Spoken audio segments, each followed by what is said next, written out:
యుద్ధ భూమిలో నడుస్తున్నది. కానీ మనం మాత్రం ఇక్కడ స్వేచ్ఛగా అంతర్జాతీయ మహిళా దినోత్సవం చేసుకుంటామంటే దీనికి ముఖ్యమైన కారకులు మన నరేంద్ర మోదీ గారు. వారి నాయకత్వానికి ఒక్కసారి గట్టిగా చప్పట్లు.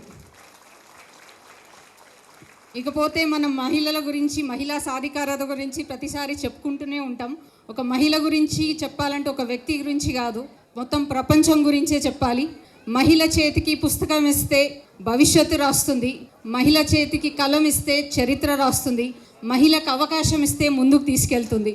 సో ఈ ఒక్కరోజు మహిళని గుర్తు చేసుకోవడం కాదు, ఆమె కళలని గౌరవించాలి, ఆమెను ప్రోత్సహించాలి, ఆమె స్వరాన్ని వినిపించాలి. ప్రాచీన కాలం నుంచి ఇప్పటి వరకు మహిళలు ఎంతో కష్టపడుతున్నారు, ఇప్పుడు కూడా కష్టపడుతున్నారు, వాళ్ళ హక్కుల కోసం ఎన్నో పోరాటాలు చేస్తున్నారు. కానీ అయినా కూడా మనం విద్య, వైద్య రంగంలో, అన్ని రంగాల్లో, క్రీడల్లో, రాజకీయాల్లో మనం రాణిస్తున్నంతగా ఎవరు రాణిస్తలేదా? సో నారీ శక్తి మన దాంట్లో కూడా ఎంతోమంది దేశానికి పతాకాలు సాధించిన వాళ్ళు, ఎంతోమంది చరిత్రని, మన భారతదేశ ఖ్యాతిని ప్రపంచవ్యాప్తంగా చేసిన వాళ్ళు ఉన్నారు. దాంట్లో లేట్ సుష్మా స్వరాజ్ గారు మన భారతదేశం ముద్దుబిడ్డ. ఒక్క ట్వీట్తోని విదేశాల్లో ఉన్న భారతీయులకి సైతం సాయం చేసిన ఒక వీర వనిత.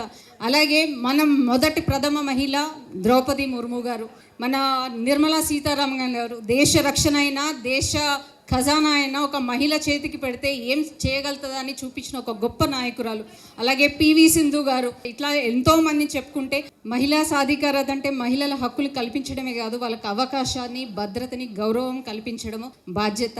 అదే స్ఫూర్తితోని మన నరేంద్ర మోదీ గారు ఉమెన్ లెడ్ డెవలప్మెంట్ అని మనకి ఒక ఆదర్శంగా మనకు ముందు నిలిచారు.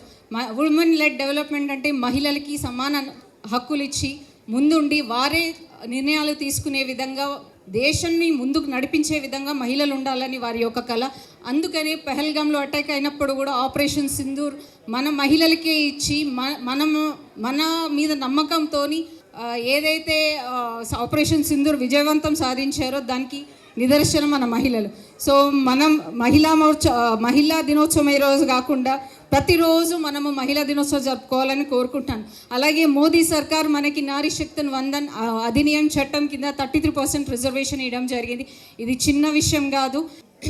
పంచాయతీ నుంచి, అసెంబ్లీ నుంచి, పార్లమెంట్ వరకు మహిళలు బలోపేతం కావాలని ఒక సంకల్పంతో ఏదైతే వికసిత్ భారత్ 2047 ప్రయాణానికి మొదలుపెట్టారో దానికి నాంది మనం మహిళలే పలకాలని ఈ సందర్భంగా తెలియజేస్తున్నాను. మహిళలకే ఎక్కువ శాతం ఆయన స్కీమ్స్ కూడా వేయడం జరిగింది. ప్రధానమంత్రి ఆవాస్ యోజన కింద మహిళల పేరు పైన రిజిస్ట్రేషన్స్ చేస్తున్నారు.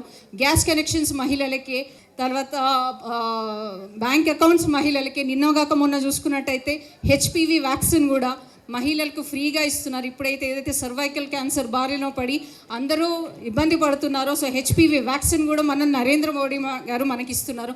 సో ఈ మహిళల్ని ముందుకు తీసుకెళ్తూ మహిళలతోనే ఈ దేశ ప్రగతి జరుగుతున్నదని ఏదైతే నమ్ముతున్నారో దాన్ని మనమందరము స్ఫూర్తిగా తీసుకొని ముందుకెళ్ళాలని మీకు అందరికీ కూడా పేరు పేరున విజ్ఞప్తి చేస్తున్నాను.